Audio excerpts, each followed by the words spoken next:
કરવા જગતમાં આવ્યો છું. એ કનૈયો વિચાર કરે કે માએ ઉત્સવ મારા નામે કર્યો, બધાને કહેતી ફરે છે કે મારે ત્યાં કનૈયો જન્મ્યો એટલે હું તમને બધાને જમાડું છું, અને મને તો કોઈ ગણતું જ નથી. કનૈયાએ ગાડાને માર્યું પાટું, એ કથા ભાગવતમાં છે. અને શક્તાસુરને હેણ્યો હતો. મુખ્ય વ્યક્તિ હોય ને લગભગ ગૌણ થઈ જાય. નવ દંપતિને આપણે અડધા જોઈશું પણ નહીં. તો જાનો આવ્યા છે એ જાણે એને ત્યાં જાય ત્યારે ખબર પડે પરણીને આવતા જાય. બાકી આપણા જમવામાં મજા ને આવા કાર્યક્રમોમાં ભાઈ હમણાં કહેતો હતો એમ આનંદ પ્રમોદના સાધનો બીડીથી માંડી એક નાનકડી હોય 30 નંબર આપ્યો એને, પણ 30 નંબર ક્યાંય દૂર લઈ જાય. મર્યાદા બાપુ હમણાં વ્યસનોની પણ થોડી વાત કરી, કન્યા કેળવણીની વાત દરેક વક્તાઓના સૂરમાં શું નીકળ્યો. પણ લગ્ન જીવનથી બધી શરૂઆત થાય છે. બહુ ચોમાસામાં વરસાદ પડે ને એને કારણે પહાડો પણ રીઝી જાય. એને આપણે રેસપુટ એમ કહીએ ગામડાની ભાષામાં, રેસપુટ એમ. તો એમાં જીવનનો એક પહાડ છે ને એની ઉપર આજે સંસ્કારની વર્ષા થવાની છે. એમાં 3 પ્રકારના જળ છે. પહેલા જળનું નામ છે સ્નેહ. તમે શું કામ આવ્યા? માત્ર વ્યવહારથી નહીં. બીજા જળનું નામ છે વિવેક, અને ત્રીજા જળનું નામ છે વિશ્વાસ.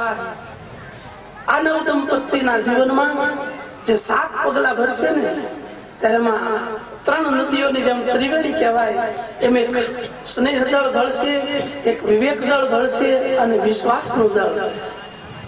જો એમાં સંશય થયો તો એ જીવન ઉજ્જળ બનવા જઈ રહેતું હોય છે. એના ઘણા દાખલાઓ છે. એટલે અહીં સૂર્ય, બ્રાહ્મણ, નાતીલા, વડીલો, માતા પિતા અને સાક્ષી.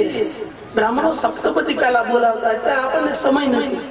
અને આ બધી જ સમસ્યાઓનું મૂળ છે ને આપણી વિધિઓમાં પડેલું છે, પણ આપણે વિધિઓને ખરા અર્થમાં સમજી શકતા નથી. આજે દાંપત્ય જીવનને, પતિ પત્નીના સંસાર જીવનને 50 વર્ષ થયા હોય ને તો પણ સપ્તપદી સાંભળવાની જરૂર છે.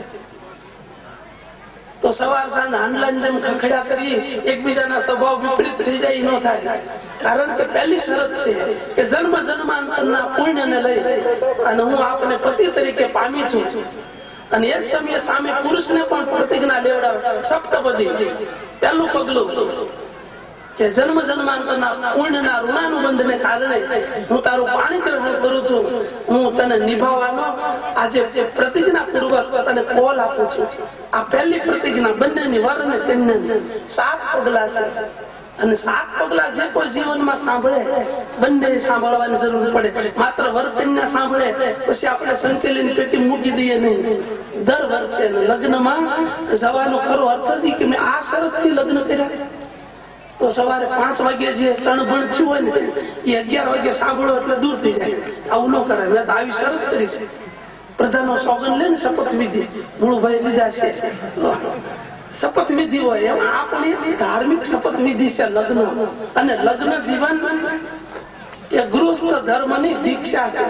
સાધુઓ જેમ દીક્ષા લે ને એમ આ ગૃહસ્થી આજે દીક્ષા લેવા એકઠા થયા છે. ગૃહસ્થ ધર્મની દીક્ષા છે. અને દીક્ષા માટે થઈને જયારે એકત્ર થયા છો ત્યારે 7 પગલા 7 વાર વિચારીને દરરોજ યાદ કરે ને એના જીવનમાં સમસ્યાઓ જાગતી નથી. અને પહેલા પગલાનું નામ શાસ્ત્રોએ આપ્યું છે પ્રેમ. બીજા પગલાનું નામ છે સહયોગ. એનું સંસ્કૃત વર્ણન નહીં કરું પણ બીજા પગલાનું નામ સહયોગ. ત્રીજું પગલું છે સમર્પણ. વર અને કન્યા અને ક્યાં પગલા પર ઉભું રહેવાનું છે. પહેલું કદમ પ્રેમ. બંને પર પરસ્પર જીવનમાં પ્રેમ જયારે સ્વીકાર કરે ને